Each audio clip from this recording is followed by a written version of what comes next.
Air एक minute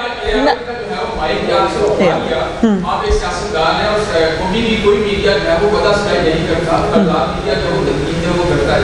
क्या नून league की जो बर्दाश्त है वो खत्म हो गई? नहीं, बिल्कुल नून लीग ने तो ARY को कब से बर्दाश्त कर रही है, लेकिन मैं ARY को माइक इसलिए नहीं उठवाया कि ARY के मैं सवाल नहीं ले सकती। मैंने तो आपको खड़ा करके आपका सवाल लिया है। ARY का मैंने माइक इसलिए उठाया है कि ARY गोल्ड स्मगलर्स है।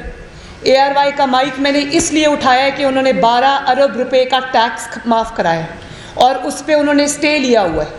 ARY का माइक मैंने इसलिए उठाया है कि उन्होंने इमरान खान से क्रिकेट राइट्स लिए हुए हैं, फ़ायदे लिए हुए हैं। उन्होंने इमरान खान से 40 अरब रुपए का फ़ायदा लिया हुआ है और फिर वो फ़ायदा लेकर आज वो इदारों पर हमला आवर है। आप ARY के ऊपर से लेके नीचे तक सारे एंकर्स को देख लें, वो इदारों पर डायरेक्ट हमले कर रहे हैं, इदारों के सिपा सलार पर डायरेक्ट हमले कर रहे हैं, वो मुल्क में इंतशार फैला रहे हैं।